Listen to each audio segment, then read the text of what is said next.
take one, we're going to do a full run through. All cameras should be sunk on this. Good morning, Facebook family and friends, and my faithful. This video today is to a special friend of mine named Q. You know who you are. Q's guy I've known for a little while. We've been hanging out, building a friendship.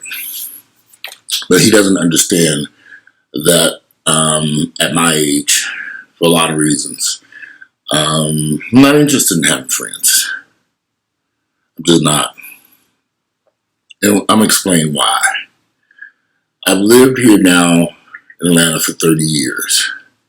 And in that 30-year period, I've moved here in 1989 when I was 19. Actually, I was 18 years of age. I turned 19 later on. After I got here in 1989. But in all those years that I've been here, in almost 30 years, I've never had any true, genuine friends. None. I had people I met who I've known for years that I call friends and associates. But when I really look back, they were just people who were there because I had something. When I first moved here, being a young teenager, late teens, I had a car, a brand new car. So I met a bunch of young folks my age who needed what? Transportation. And so we became friends because I had a car. There's no reason why we became friends. Now, I can look back on this now with clarity as an older person. When I was younger, I thought these were my friends, but they really weren't. Because the things that took place between me and those guys, friends don't do to each other. And there were some bad, horrible things that took place with the people who were riding in my car. So, as you grow older, you grow wiser. So I dumped that group of friends and got another group of friends. And then dumped that group of friends and got another group of friends. But I learned something. The only reason these people would come around me, now keep this in mind, I was the type of person, I always had my own place, I always had my own car, my own transportation, my own every damn thing. So these people would come to me and sit in my home, in my couch. I bought my first house at 23 years of age, with a swimming pool in the backyard where I proceeded to have some of the most lavish parties in Atlanta history. I won't ever, if I can go back in time and catch the ball, turn down, slap the shit out of his head, take these sissies out your backyard and lock that gate. But as you grow older, you grow wiser. But I can honestly look back and say, the only reason the vast majority of those people who were riding around in my cars, or sitting in my home, sitting on the couch, or hanging around with me, it's because I had something.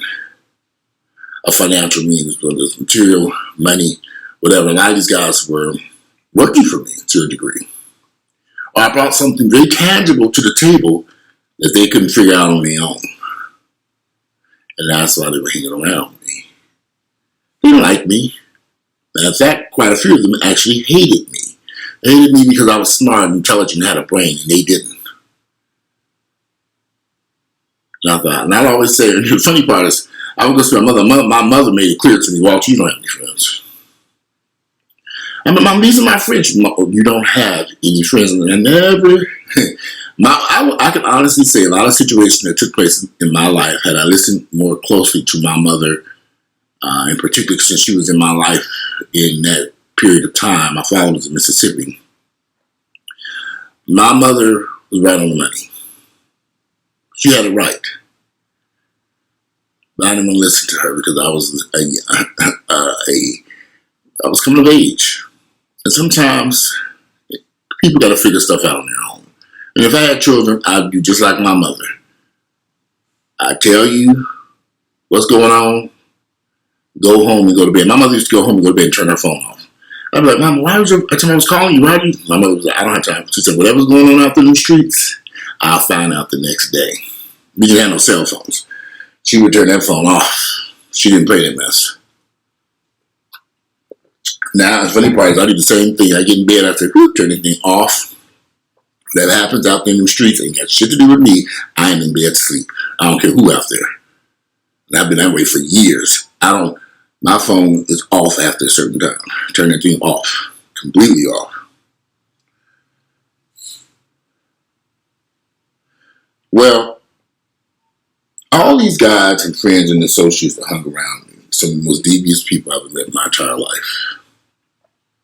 And this is where I'm talking to you now, so you can understand who I am and why. These individuals who could call themselves being my friends, in many cases, I help them with their rent, utilities, clothing, food, place to stay.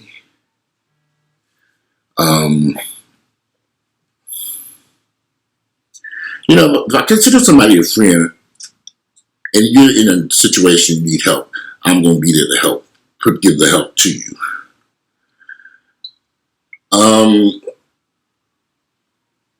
So that's why I'm kind of reluctant to have friends today. Because sometimes friends seem to take certain things for granted. Oh, if I don't pay my rent, my friends will jump in and kind of help me through the situation. Or if I get evicted from this apartment because I went on vacation to Gay Pride in Miami or New York or Washington, D.C. and if I get for my friends to show up and help me round my stuff up into this U-Haul and give me a place to live. I don't know if y'all have ever been in a position when you're getting up in the morning time, going about your day, do whatever, you get a phone call from somebody saying that they have been evicted or they're being evicted and they need help immediately. Can you go get a U-Haul and bring it up? You know, you have to stop everything you're doing. Oh my God, John's getting evicted. What happened? Because you don't know that John. When you meet people, we don't know a person's history. So a lot of these guys, I didn't know they were repeat offenders when it came to evictions. I ain't never been evicted in a place my entire life. But so you run out and you're worried, oh my God, he's getting evicted. You go get this U-Haul and you drive over there and all this junk's out on the street and people are milling around and all the fans are showing up and we loading the stuff up on the truck. What are we going to do with this stuff? Where are you going with this stuff? Oh, you're going to put it in my garage. Okay. Where are you going to be staying at while your stuff is sitting in my garage? Oh, you're going to be staying with me while your stuff is in the garage. Oh, you got it all figured out, huh? Gotcha. And how are you going to be getting around because I live way out in Stone Mountain? Oh, you're going to drive my other car. It's very convenient for you, ain't it? Y'all don't hear me. And I'm not, I've lived here for almost 30 years. These niggas would do your ass in this town on the pretense of being your friend. They will borrow money from you. You'll never get it back. Drive your car and wreck it and swear they didn't do it. Go steal food out your refrigerator while you in the shower. I never did this one time. Some friends came over to my house. What you doing, Mom? I said, I'm going to hop in the shower. They said, okay, well, we're going to watch a little TV while you're in the shower. So I'm in the shower, washing up. Got out the shower. We ended up going someplace. Later on, when I got back home, I opened up the refrigerator. Half the food was gone. I'm like, did I eat it? Did I drink it? Where did the food go? The nigga stole the food, the groceries, out my refrigerator, friends. Because they didn't have no food in their house. So they went in my refrigerator, I was in the shower, and took a few things and then kind of moved stuff around, thinking I wouldn't notice. Shit was missing. That's what these niggas do. Now, of course, I'm calling them later like, did you take something out of my refrigerator? Oh, no, I didn't take something out of the refrigerator. No, who would take something out of somebody's refrigerator? I'm trying to figure that out, too. Because some shit is missing from my refrigerator. And then to this day, these niggas still won't admit, yeah, boss, we took that stuff. They won't admit it. They'll smile on your face. Sit right next to you in the car. And don't go out to eat. You'll pay for every meal for years. I was the chauffeur and paid for everybody's meal. We got to these nice restaurants. We don't go to Houston's. Oh, okay. No, these niggas ain't got no damn money. Emerald had a restaurant here I used to love going to. That shit was outrageous. I had to pay for all them niggas in that restaurant. I started going in by myself to enjoy Emerald's food. I quickly learned, I'm not paying for these niggas. I had to give up on that shit. Friends would, and see, I'm the type of person, because I've been raised very well, unlike these wolves running around Atlanta. I'm not going to use somebody. But a lot of these guys here in Atlanta, that's all they know how to do is use and abuse somebody. They move on to the next victim. Get what they can get out of it. Get what they can get. Clothing, shoes, whatever they need at that moment. Then they move on to the next victim. All under pretenses. We're friends. So I don't do friendships anymore. I don't want these niggas around me. I don't want them in my house. I don't want them in my car. I'm not saying we're not trying to build a relationship together. I just don't. See, there's a difference in talking to somebody for a relationship, you get to know them for dating purpose or relationship versus we friends. I don't play that friendship mess. Oh, So over the years, occasionally I kind of tiptoe back into friendship land. I ease over there just to see have things changed. What you niggas think.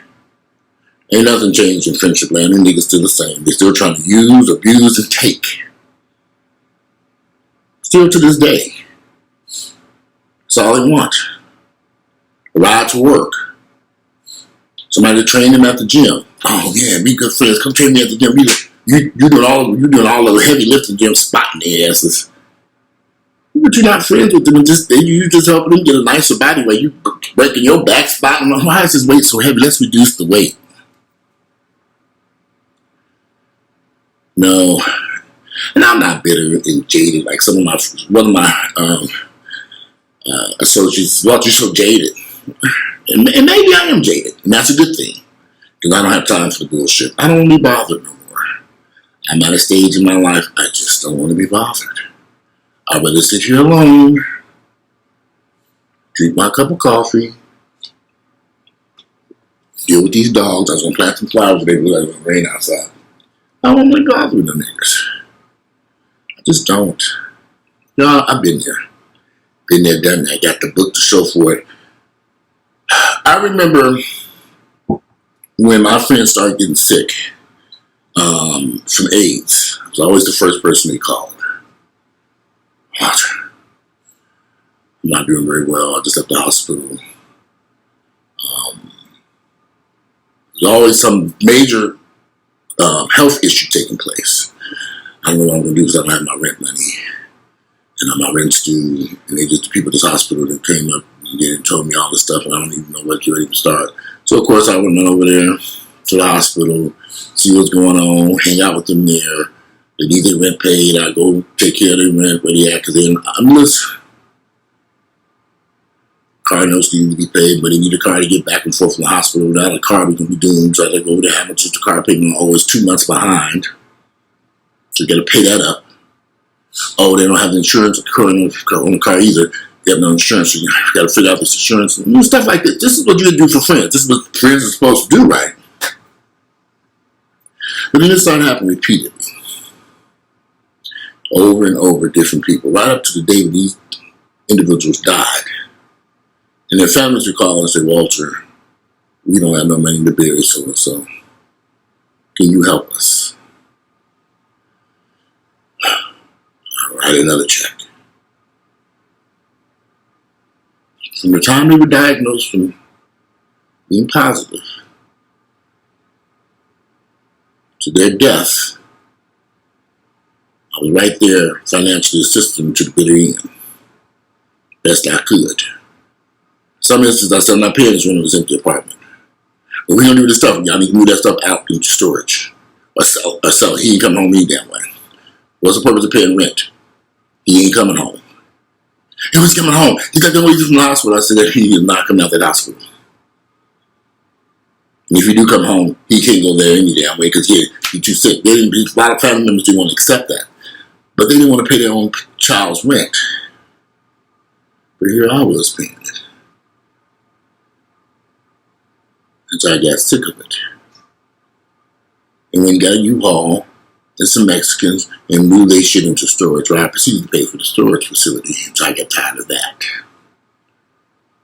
Y'all don't hear me.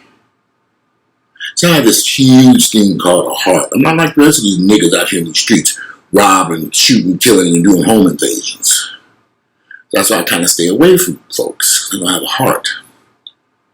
And I would hope that if something ever were to happen to me, and I needed somebody to come help me financially or whatever, I would hope, I don't know who the person would be. I have no clue who this person, I don't even know who I can even pick up the phone and call. I'm just keeping it real. If something would just financially happen to me, or I got sick or something, I'd have to call my mother, and she couldn't do too much at 77 years of age walking around with a cane. I'd be in trouble. I have a friend right now who is sick.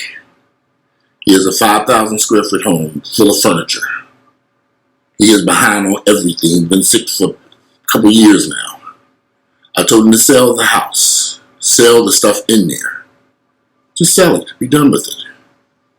He never wanted to do this. Now we have reached a crucial point where the house must be sold immediately. And what to do with all this stuff in this house? The furniture, he says, it's just he just got out of furniture. He wants to move into storage. I said, why? You're never going to own a home this big again. Sell the stuff. Have them come in and put it in the consignment store and get rid of it. They don't want to do that. But they want me to go over there and help load all this shit into a U-Haul because they can't afford a moving company to come and move this stuff because then they're too sick to do all. Y'all don't hear me. That's going on right as we speak. I might go over there. Sell the stuff. Call a consignment store. They will pick all that stuff up and put it on for sale in the consignment store. Gave them a couple of phone numbers and said, calling people, let them come look at that stuff. You moving the stuff in the storage, you're going to have to get a massive storage bin. You know what that costs. You don't have the money. You're sick. You got to get better. And all that drinking and drugs ain't helping your situation. You got a lot of issues you got to contend with. Forget that damn expensive couch you didn't have for years. Shit ain't in any damn way. To me, I don't know. Somebody else might like it. It's worth something. Sell it. You put that stuff in storage, it ain't gonna be worth nothing anyway. It's gonna rot in the storage bin. Been there, done that. They don't want to hear this stuff. You don't have the money for the U-Haul. You don't have the money to go get the Mexicans to load the shit into this U-Haul. You don't even have the money to pay for the storage facility. If you sold the stuff, you'd at least bring in some cash. And the stuff is nice. It's all brand new. Never sat on or used.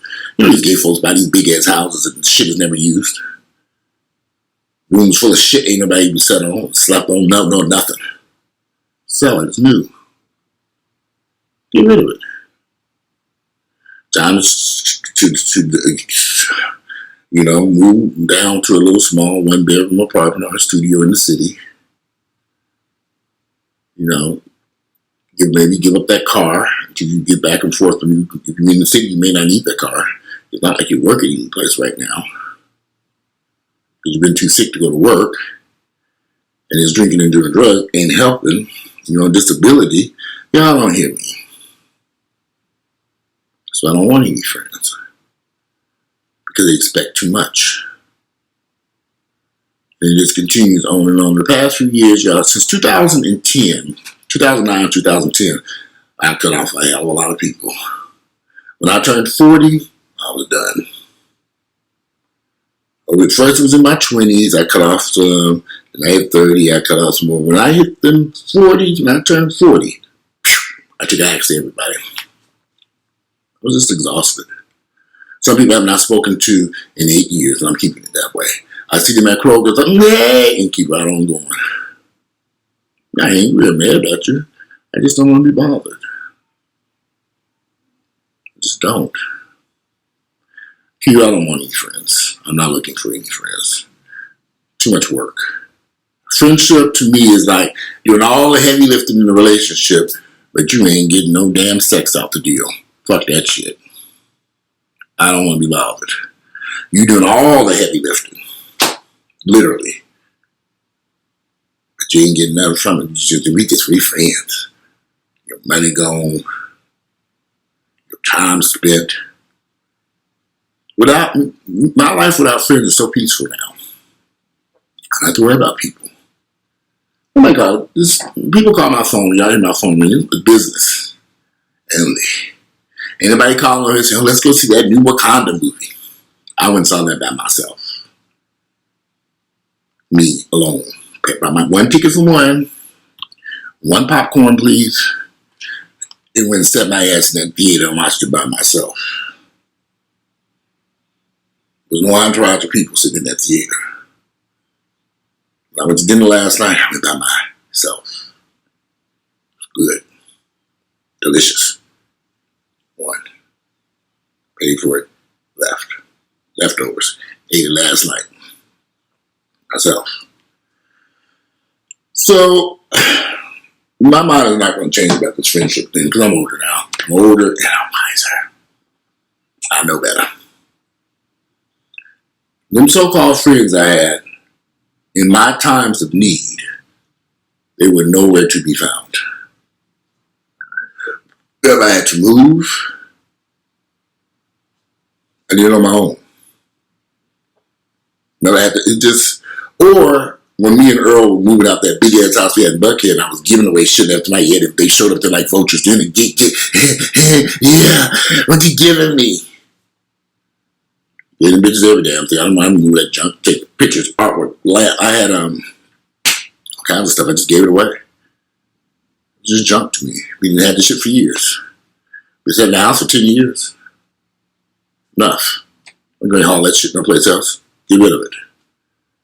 He was over there too.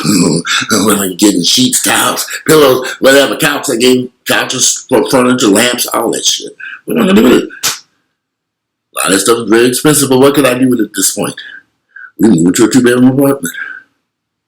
That shit was gonna fit in there. I'm gonna only pile up in there, put it in the storage bin.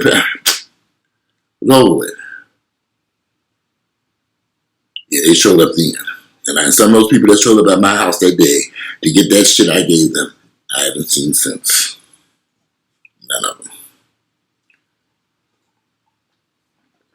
It's funny though. I look through Instagram and Facebook at the pictures they have. Now they sit on my couch. My artwork on their walls. My lamps in the background. Or they laying in bed on a comforter I gave them. That was brand new. But I ain't heard from them. I'm cool with that. I'm cool. Don't want to hear from them either. Don't call. Leave me alone. You okay with me? Seriously, I don't want to be bothered. I'm not being mean. I'm not being crude. Drake said it best, no new friends. When that song came out a few years ago, I really didn't quite understand it, but as now I could tell you all about why I don't want no new friends. Associates, I'm cool with. But we ain't school dudes and we friends and we running around doing all this shit. No. If you like my videos, click like, share them with family members and friends. If you got some. I didn't give you all today's date, did I? It's Saturday. It's the 17th of Saturday, the 17th of March. A few more weeks before my birthday. I don't know what I'm gonna do. Probably nothing. Get a damn big ass cake and then give it to the homeless people. Take one slice and grab it. Give it to the homeless people. Here, I got some birthday cake for y'all. Here, slice it up, take it here, whatever. Leave it alone. Might be what I do. If you like my videos, click like, share them with family and friends. I look forward to reading y'all's comments. I'm out of here. Go out and enjoy your wet, rainy Saturday. And I'm out. Notorious, notorious.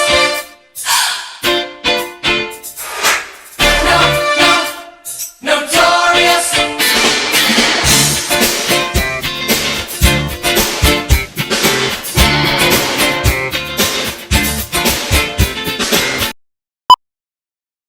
This is a take one. We're going to do a full run through.